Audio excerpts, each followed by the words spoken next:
Hai, annyeong. Nama aku Hamimah Salsa Rahmania Batubara. Di sini aku mau menjelaskan tentang sosiologi pendidikan. Yang pertama itu ada pendidikan dan stratifikasi sosial, tingkat pendidikan, tingkat golongan sosial dan mobilitas sosial. Yang kedua ada hubungan pendidikan dan masyarakat. Yang ketiga masyarakat dan kebudayaan sekolah, norma sosial dalam situasi kegiatan belajar mengajar. Selanjutnya materi keempat, peranan guru di sekolah dan masyarakat. Kelima, kedudukan guru dalam struktur sosial sekolah atau hubungan guru dengan murid, struktur sosial, pengaruh luar di sekolah. Yang keenam, sekolah dalam konsep sosiokultural. Materi ketujuh, pendidikan dan pendidikan karakter di Society 520.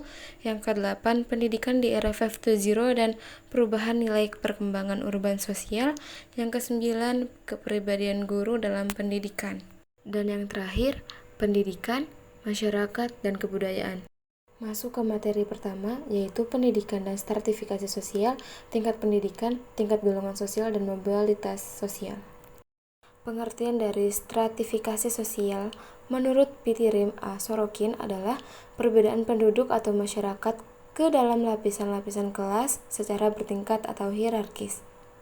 Di dalam masyarakat, dasar-dasar masyarakat, pembentukan stratifikasi sosial dilihat dari 4 hal, yaitu pertama, dilihat dari ukuran kekayaan materi atau kebendaan, kedua, dilihat dari ukuran kekuasaan dan wewenang, ketiga, dilihat dari ukuran kehormatan, keempat, dilihat dari ukuran ilmu pengetahuan. Pengertian dari tingkat pendidikan. Tingkat pendidikan adalah tahapan pendidikan yang ditetapkan berdasarkan tingkat perkembangan peserta didik, tujuan yang akan dicapai dan kemauan yang dikembangkan. Dan tingkat golongan sosial. Tingkat golongan sosial adalah sekelompok manusia yang menempati lapisan sosial berdasarkan kriteria ekonomi. Hubungan tingkat pendidikan dengan tingkat golongan sosial. Walaupun tingkat sosial seseorang tidak dapat diramalkan sepenuhnya berdasarkan pendidikannya, namun pendidikan tinggi bertalian erat dengan kedudukan sosial yang tinggi. Ini tidak berarti bahwa pendidikan tinggi dengan sendirinya menjamin kedudukan sosial yang tinggi. Materi kedua, hubungan pendidikan dan masyarakat. Hubungan pendidikan dan masyarakat. Hubungan antara pendidikan dan masyarakat sangatlah erat karena keduanya tidak dapat dipisahkan dan saling membutuhkan. Dengan adanya pendidikan akan membuat masa depan bangsa, yaitu para generasi penerus ini, dapat menemukan serta mengembangkan bakat, potensi yang ada dalam dirinya. Pendidikan merupakan hal yang sangat penting bagi kehidupan di masyarakat, karena dengan pendidikan seseorang mampu mengaktualisasikan dirinya. Pendidikan memberikan kemajuan berpikir umat manusia sehingga taraf hidup mereka meningkat. Dengan berkembangnya zaman, pendidikan menjadi sebuah sistem. Tujuan pendidikan di masyarakat. Tujuan pendidikan yakni mengembangkan potensi peserta didik agar menjadi manusia yang beriman dan bertakwa kepada Tuhan Yang Maha Esa, berakhlak mulia, sehat, berilmu, cakap, kreatif, mandiri, serta menjadi warga negara yang demokratis juga dan mencerdaskan individu dengan lebih baik. Dengan tujuan ini diharapkan mereka yang memiliki pendidikan dengan baik dapat memiliki kreativitas, pengetahuan, kepribadian, mandiri, dan menjadi pribadi yang lebih bertanggung jawab. Fungsi pendidikan di masyarakat. Fungsi pendidikan untuk masyarakat dalam lingkup negara antara lain Fungsi pendidikan di masyarakat. Fungsi pendidikan untuk masyarakat dalam lingkup negara antara lain mengembangkan kemampuan dan membentuk watak serta peradaban bangsa yang bermartabat dalam rangka mencerdaskan kehidupan bangsa. Di masyarakat, anak berinteraksi dengan seluruh anggota masyarakat yang beraneka ragam kepribadiannya dan juga berinteraksi dengan beda-beda serta peristiwa-peristiwa. Materi ketiga, masyarakat dan kebudayaan sekolah, norma sosial dalam situasi kegiatan belajar mengajar. Pengertian masyarakat.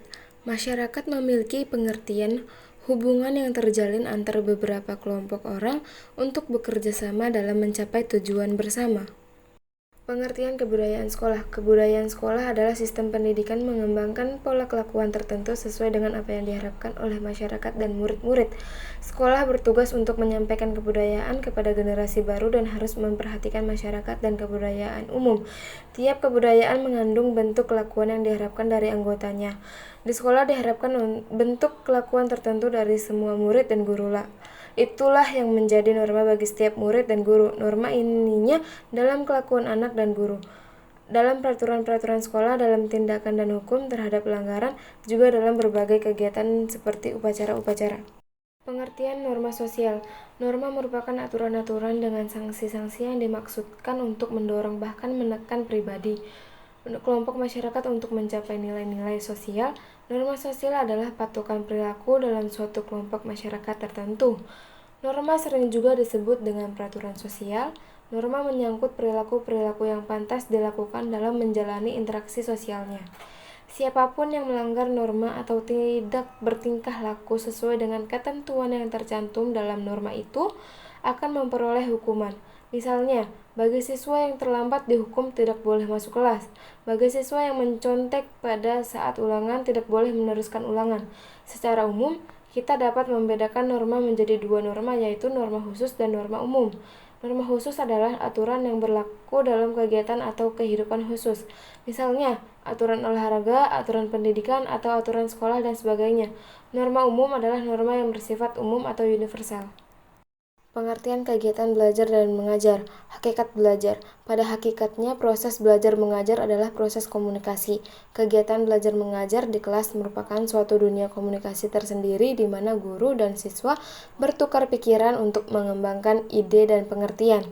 Hakikat pembelajaran. Dalam Undang-Undang Nomor 23 Tahun 2003 tentang Sisdiknas, pembelajaran adalah proses interaksi peserta didik dengan pendidik dan sumber belajar pada suatu lingkungan belajar.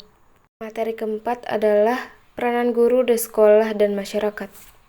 Selanjutnya, pengertian guru. Guru adalah tenaga profesional dalam melaksanakan fungsinya, baik mendidik, mengajar, mengarahkan, melatih, menilai, maupun mengevaluasi peserta didik. Selanjutnya, peran guru di sekolah dan peran guru dalam masyarakat. Dan yang terakhir, peran sosial guru di sekolah. Abin Syamsuddin tahun 2003 mengemukakan bahwa dalam pengertian pendidikan, secara luas seorang guru yang ideal seyogyanya dapat berperan sebagai yang pertama konservator atau pemeliharaan, kedua inovator atau pengembangan, ketiga transmitter atau penerus, empat transformator atau penerjemah, lima organisator atau penyelenggara. Materi yang kelima, kedudukan guru dalam struktur sosial sekolah atau hubungan guru dengan murid, struktur sosial, pengaruh luar di sekolah. Di materi yang kelima ini membahas struktur sosial sekolah, hubungan guru dengan murid, dan yang terakhir adalah pengaruh luar terhadap sekolah. Lanjut ke materi ke-6, yaitu sekolah dalam konsep sosiokultural. Sosiokultural juga didefinisikan sebagai gagasan-gagasan, kebiasaan, keterampilan, seni, dan alat yang memberi ciri pada sekelompok orang pada waktu tertentu. Ada 4 penerapan serta cara memotivasi siswa menurut teori belajar sosiokultur menurut Lev Vygotsky. Materi yang ke-7 ada pendidikan dan pendidikan karakter di Society 520. Pengertian pendidikan adalah pembelajaran, pengetahuan, keterampilan, dan kebiasaan sekelompok orang yang diturunkan dari satu generasi ke generasi berikutnya melalui pelatihan, pengajaran, atau penelitian. Pendidikan umumnya dibagi menjadi beberapa tahap, yaitu tahap prasekolah atau TK, tahap sekolah dasar atau SD, tahap sekolah menengah pertama atau SMP, tahap sekolah menengah atas atau SMA, dan terakhir tahap perguruan tinggi. Di sini membahas pendidikan karakter di Society 520 dan juga yang terakhir konsep Society 520 dianggap penting dan manfaatnya era Society 520. Materi ke-8 yaitu pendidikan di era 520 dan perubahan nilai perkembangan urban sosial. Society 520 merupakan sebuah ilmu pengetahuan yang berbasis modern yang memanfaatkan teknologi Internet of Things seperti kecerdasan buatan atau AL, komputerisasi, juga industri robot. Perubahan nilai perkembangannya dalam urban aspek sosial. Berikut penjelasannya. Materi ke-9, kepribadian guru dalam pendidikan. Pengertian kepribadian guru adalah keseluruhan dari sikap individu yang terdiri dari unsur psikis dan fisik. Artinya, seluruh sikap dan perbuatan seseorang akan menggambarkan suatu kepribadian apabila dilakukan secara sadar. Ada pembahasan yang pertama kepribadian guru dalam pendidikan, yang kedua kepribadian yang harus dimiliki guru. Yang pertama, takwa kepada Allah, berakhlak mulia, adil, jujur, dan objektif, disiplin dan melaksanakan tugas, ulet dan tekun bekerja, dan yang terakhir berwibawa. Materi terakhir atau 10 yaitu pendidikan, masyarakat, dan kebudayaan. Pengertian kebudayaan adalah hasil dari cipta rasa dan karsa tersebut dan memecahkan persoalan-persoalan. Karsa ialah meliputi tenaga-tenaga yang merupakan sumber dorongan atau kekuatan dari suatu kegiatan, termasuk di dalamnya dorongan-dorongan nafsu atau keinginan-keinginan. Ada 4 fungsi pendidikan dalam masyarakat menurut Jeanne H. Ballantyne tahun 1983. Pesan dan motivasi dari Charlie Chaplin atau komedian zaman dulu, yaitu pendidikan terbaik adalah tindakan, bukan kata-kata. Terima kasih sudah menonton. Terima kasih. Gomawo, annyeong.